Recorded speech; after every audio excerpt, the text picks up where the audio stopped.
বন্ধুরা দেখতে পাচ্ছ আমার হাতে যে গাছটা রয়েছে, এই গাছটা হচ্ছে ইন্দোনেশিয়ার মেলান্থেসিয়া। ইন্দোনেশিয়া মেলান্থেসিয়া বা ডাউন স্যালামো বলে, কেউ এটাকে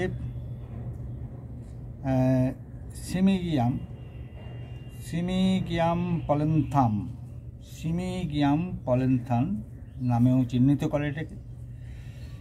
আবার এটাকে বেলিপও বলা হয়। বেলিপ খুব নরম ডাল।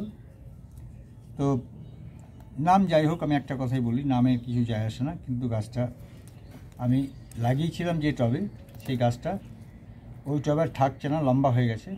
তো গাছটাকে আমি রিপোর্ট করব। এবং এই গাছটা সবচেয়ে সুন্দর হচ্ছে এখানে গিঁটগুলো থেকে, এই যে গিঁটগুলো দেখতে পাচ্ছ, এই গিঁটগুলো থেকে ঝুড়ি নামে, খুব সুন্দর ঝুড়ি নামে। শিকড়টাই তো অনেকটা ঝুড়ি হয়ে গেছে। আমি শিকড়টা দেখাচ্ছি, এক ঝুড়ির মতো। গাছটা খুব লম্বা হয়ে গেছে। এই গাছটা আবার অনেকে কী করে, ইন্দোনেশিয়া, মালয়েশিয়া বা চায়নার কিছু দিকে মানুষ এটাকে খাবারের সঙ্গে পাতাগুলো মিশিয়ে দেয় একটা স্বাদ আনার জন্য, সুস্বাদু করার জন্য। তো এটা হয়, দেখছো তো, এই অলরেডি অনেকটা এর থেকেও কিন্তু শিকড় ছাড়তে লেগেছে। দেখো এই টবটা আর হচ্ছে না ওর, যার জন্য আমি একটা বড় টবে, এই যে টবটা, এই টবটাতে আমি প্রতিস্থাপিত করব। চারিদিকে ফুটো আছে, যার ফলে কী হবে না, একে জলটা খুব একটা শোক করবে না, জলটা বেরিয়ে যাবে অতিরিক্ত জলটা, যার জন্য একে আমি এই টবটায় প্রতিস্থাপিত করব। এবার দেখাচ্ছি এই মাটিটা, কীভাবে মাটিটা করলাম। আমি অলরেডি মাটিটা আগে করে নিয়েছি, দেখিয়ে নিই যে এই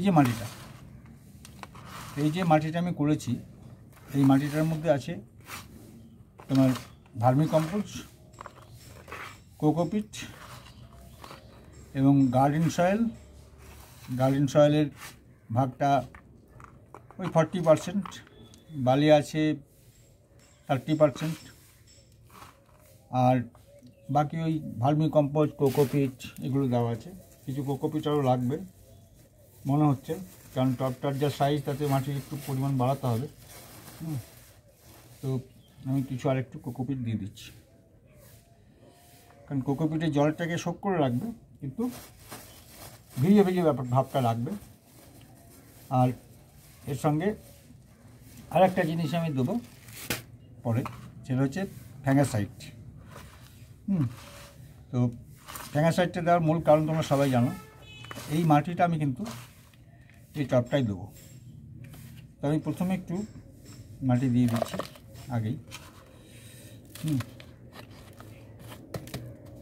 মাটি যখন জমে যাবে তখন আর মাটিটা বেরোবে না। বেশ, এই মাটিটা দিয়ে দিলাম এই জন্য, যাতে গাছটাকে তো বসাবো ওইখানটাতেই। এবার দেখাই তোমাদের, এদের গাছটা জল লাগবে, নাহলে তোলা মুশকিল হবে। তুলেছি যদি আমি একটু হালকা করে রেখে দিয়েছি কাল থেকে।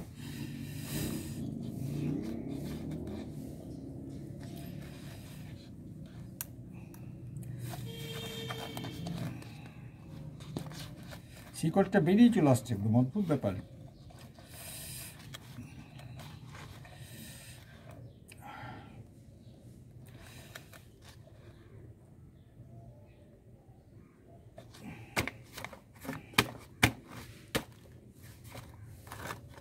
এটা প্লাস্টিকের টব তো, যার জন্য চাপটা দিলে অসুবিধা কিছু নেই।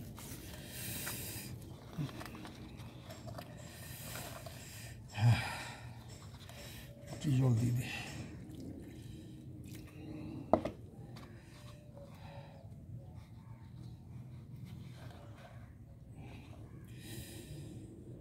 হ্যাঁ, উঠে যাচ্ছে।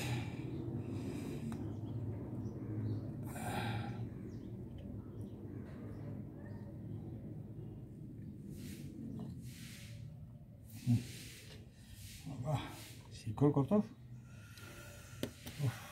হবে, কেন ওই টবে হবে না। একটু ধুয়ে নিই।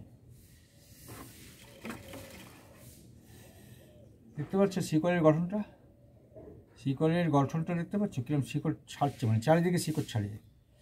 হ্যাঁ, এবার আস্তে আস্তে এখান থেকে আবার শিকড় বেরোবে। হ্যাঁ, তো আমি এটাকে এখন এই টবটা প্রতিস্থাপিত করব। বেশি বড় টবেকে রাখবো না, বেশি বড় টবে প্রয়োজনে আমি ওকে বনসাই করে দেবো, আর একটু ছোটো করে দেবো। এবার আমি মাটিটা দিই।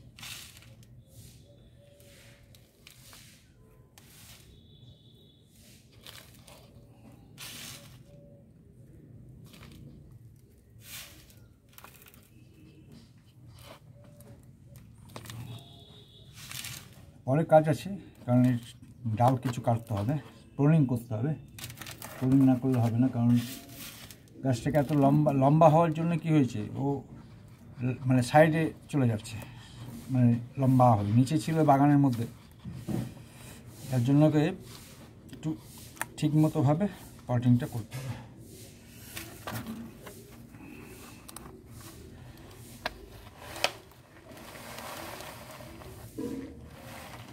সব মাছটা লেগে গেল।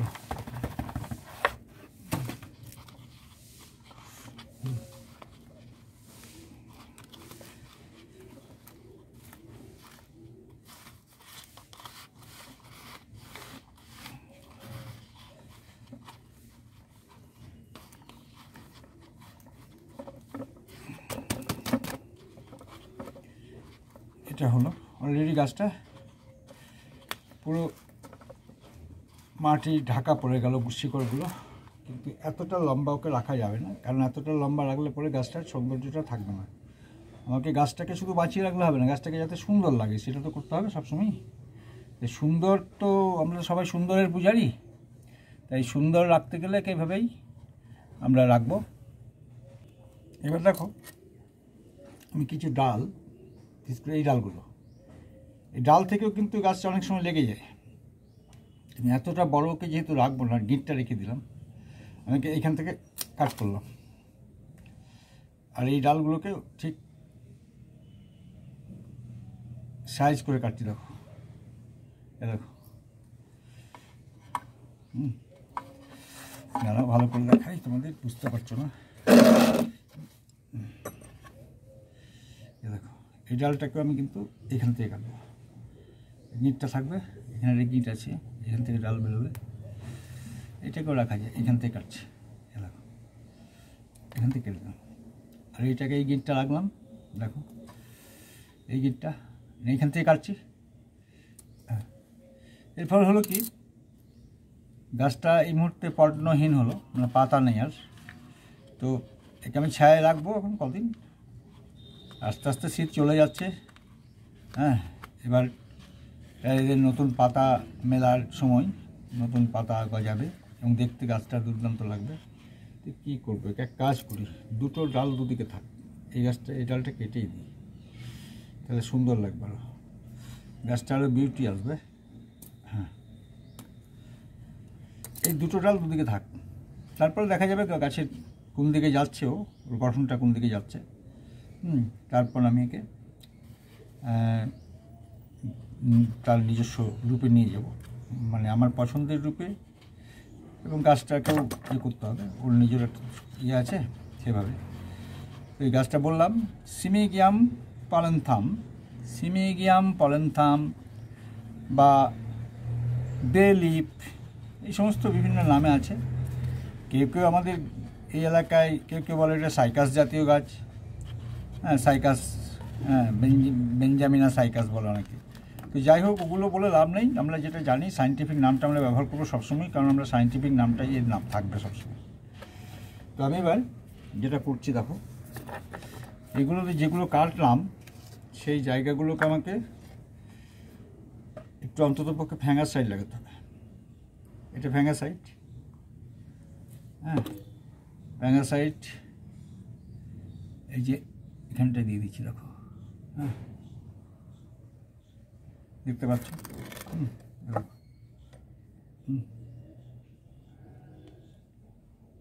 এগুলোই কেন দিচ্ছি না, এর এখান থেকে পচন হবে না বা গ্যাংগ্রিন হবে না, কিচ্ছু হবে না। আর শিকড়ে তো দেবোই, কারণ আমরা মাটিতে মিশিয়ে দেবো আবার, এটাই দিতে হবে একটু, এটা একটু লাগবে। শোনো, এই যে আমি হাত দিয়ে দিচ্ছি তো, হাতটা কিন্তু ভালো করে যখনই অ্যান্টি ফ্যাঙ্গাস বা ফ্যাঙ্গাসাইড ব্যবহার করবে সব সময় কিন্তু হাতটাকে হ্যান্ড ওয়াশ দিয়ে ভালো করে পরিষ্কার করবে, কারণ এই ফ্যাঙ্গাসাইড হচ্ছে তীব্র বিষ। সুতরাং বাচ্চাদের কাছ থেকে দূরে রাখবে সবসময়। বাচ্চাদের কাছ থেকে এই ফ্যাঙ্গাসাইডের পাত্র দূরে রাখবে, ওদের কৌতূহল বেশি, হয়তো হাতে হাতে নেড়ে টেড়ে দিলে বিপদ, সে হাতটা মুখে চলে যাবে, বমি বা অনেক অঘটন ঘটতে পারে। এবার মোটামুটিভাবে দেওয়া হলো। এবার আমি একটু ফ্যাঙ্গাসাইড এই মাটির সঙ্গে মিশিয়ে দিচ্ছি, একটু লাগবে।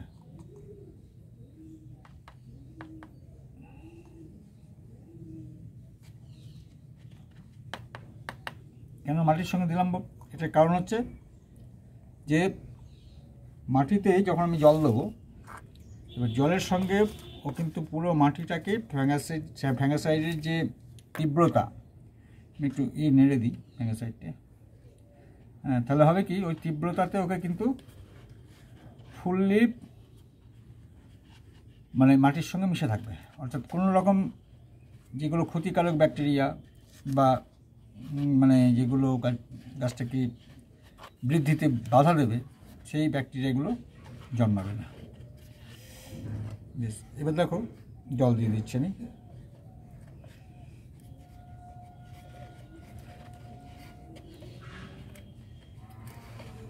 জলটা বেশি দেবো না, কারণ তো প্রচণ্ড সারযুক্ত মানে সয়েল, যার জন্য জলটা বেরিয়ে গেলে সার মানে মিশ্রিত ইয়েটা বেরিয়ে যাবে, যার জন্য আমি বেশি জল দেবো না। হ্যাঁ, বেশি জল আমি দিলাম না, একটু দিলাম, পরে আবার দেবো। এটা হলো,